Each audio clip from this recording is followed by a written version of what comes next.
Assalamualaikum warahmatullahi wabarakatuh. Perkenalkan, nama saya Bintang Septian Muhyidianto dari D3 Perhotelan.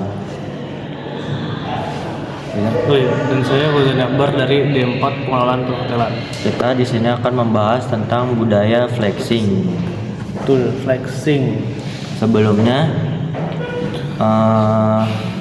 kita akan membahas pengertian flexing itu sendiri.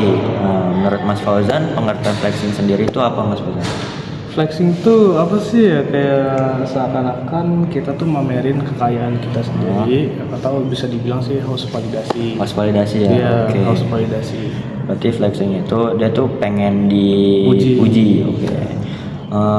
Penyebab terjadinya flexing sendiri ini gimana, Mas Fauzan? Itu bisa kayak apa sih, kayak ada beberapa poin ya. Kayak pertama tuh ya rendahnya rasa percaya diri, pertama, terus kedua kecemburuan sosial, terus yang ketiga sama ingin tampil lebih baik dari orang lain. Kayak dia pengen mau dipuji gitu. Oke, saya ingin menanyakan yang poin pertama tadi. Apa tuh? Yang masalah rendahnya rasa diri ya. Kenapa orang flexing itu bisa kayak menganggap rendahnya diri gitu, Mas Fauzan? Apa sih, kayak dia intinya kayak nggak pede sih, lebih kayak pengen kayak gue harus gini nih, saya harus lebih dari mereka nih. Kayak nggak mau kalah gitu ya, Mas Fauzan? Kayak nggak mau kalah gitu. Tuh. Makanya dia flexing biar harga dirinya naik.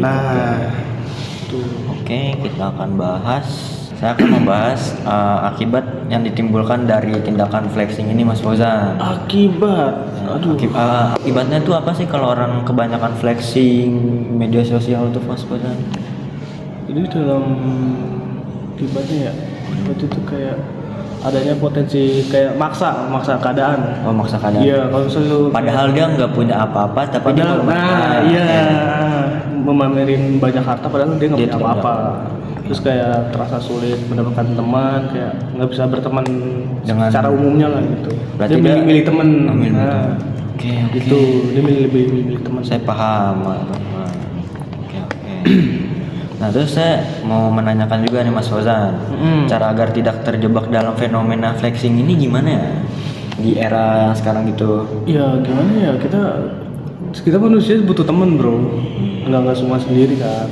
Jadi jangan apa sih, udah lu tampil seadanya aja, jangan dilebih-lebihin. Kalau lu punya ini ya udah ini, nggak usah dilebih-lebihin gitu. Tidak usah. Berarti tidak usah membanding-bandingkan. Benar. Udah bersyukur aja. Bersyukur ya, Mas Fauzan. Tapi semisalkan dia tidak bersyukur gimana, Mas Fauzan? Itu tergantung dari karakteristiknya sih. Kalau misalnya dia mau dirubah dengan baik ya bagus. Cuma kalau misalnya makin ke depan makin kayak gitu nggak sehat dong. Jadi malah lingkungannya kayak gitu juga, lingkungannya malah ikut ke bawah. Ikut membawa ya, Mas Fauzan. Itu ngomong-ngomong kita baru 3 menit, Mas Fauzan. Iya, apalagi nih, nanya apalagi nih? Saya mau menanyakan nih, Mas Fauzan. Saya juga ingin menanyakan ya, sebab kan saya kadang suka membingungkan tuh antara orang flexing dengan pamer. Iya. Perbedaannya itu apa sih, Mas Fauzan? Nah, bagus nih pertanyaannya. Jadi tuh flexing sama pamer tuh beda ya.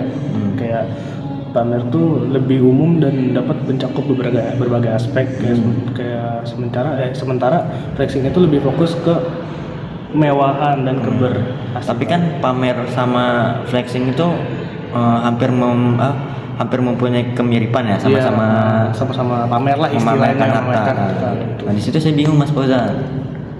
Nah, ini kayak apa sih, kayak gini aja sih, pamer kan lebih ke pamerin duit, harta. Nah, ini kalau misalnya flexing ini kayak bentuk khusus dari pamer yang akan menekankan prestasi dan gaya hidup yang cemerlang. Jadi gaya hidup lo sebenarnya yang biasa-biasa aja malah kayak dilebih-lebihin. Melebih-lebihkan gaya hidup ya, Mas Fauzan. Itu flexing. Itu yang dimaksud dengan flexing sendiri, kawan-kawan. Oke. Flexing. Nah, biasanya kalau orang yang flexing ini dia punya masalah kepribadian gak sih, Mas Fauzan? Tergantung sih, kalau misalnya dari didikan orang tua ya pertama. Kalau misalnya didikan orang tua yang benar ya pasti harus ada hidayah. Harus ada sisi positifnya gitu loh. Oke, Mas Fauzan. tergantung ajaran orang tua. Mungkin dia kurangnya bersyukur kepada Tuhan yang pertama. Terus yang kedua dia kurangnya kayak apa sih namanya, support gitu. Kayak dia membutuhkan haus validasi dari media sosial dan yang lain-lain dengan kekayaannya. Terus yang ketiga Mas Fauzan yang bilang tadi itu biar mendapatkan teman flexing. Mungkin dia di situ mikirnya mendapatkan teman dengan cara flexing, pamer. Itu nggak baik. Tidak baik. Jangan dicontoh ya. Oke. Menurut Ananda Fauzan sendiri, apakah flexing ini memiliki sisi gelap atau tidak? Pasti ada. Pastinya. Apa itu Mas Fauzan? Kayak apa sih, ketidakaslian, kayak bener kayak hidup kayak gitu-gitu doang, tapi dia bakal ngelebihin. Padahal hidupnya kayak gitu doang. Terus apa lagi Mas Fauzan? Terus Fauzan? kedua tuh kayak perbandingan sosial negatif. Itu kayak apa sih, pameran kekayaan dan gaya hidup tuh mewah di media sosial dapat memicu perbandingan sosial negatif. Tuh Mas Fauzan. Terus akibat tindakan dari flexing ini sendiri apa Mas Fauzan? Ya kayak apa sih, kayak selalu merasa tidak cukup lah dalam hidupnya gitu. Salah persepsi. Yang tadi Mas Fauzan tidak adanya rasa bersyukur. Tuh. Kayak orang nggak bersyukur banget gitu loh. Stres bisa jadi. Stres kenapa tuh Mas Fauzan? Mau alasan apa lagi gitu? Mau alasan apa lagi mau dipamerin ke media sosial? Mungkin cukup kali ya Mas Fauzan kita untuk bahas tentang flexing sendiri ini. Cukup. Yang pada intinya flexing itu kayak itu tidak adanya rasa bersyukur, maksain diri. Terus agar dia bisa mencari teman dengan cara berflexing, memamerkan kekayaan, harus validasi yang pertama. Mungkin itu aja yang kita sampaikan untuk podcast kali ini. Kurang lebihnya mohon maaf. Assalamualaikum warahmatullahi wabarakatuh. Oke. See you in the next video.